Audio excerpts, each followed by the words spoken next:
OOP supports different kinds of concepts like inheritance and polymorphism. For example, if you look at inheritance, it helps you to extend the base class into extended class. So you would be able to define something like a packet using class, and then later on, if you want to inject error, you can extend the usual packet into error packet, and then you would be able to inject error. So in this chapter, we are going to see how we can create the complete test bench infrastructure as a class-based verification environment using object-oriented programming. All right?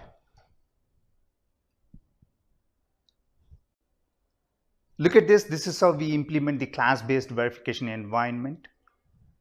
Every component will be created using class data type. Generator is a class. Driver is a class. Read driver is a class. Write monitor is a class. Read monitor is a class. Reference model is a class. Scoreboard is also a class.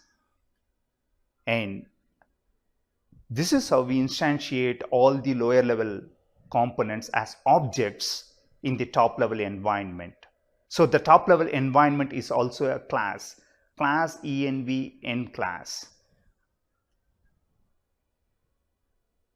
And the test case is also going to be class.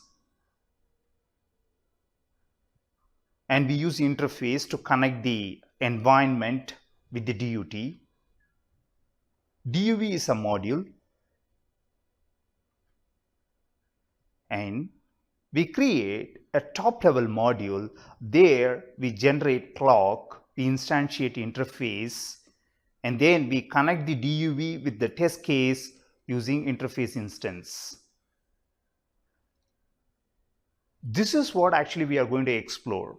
How we can use class data type to create all the test bench components, and then how we can implement different kinds of test cases using object-oriented programming.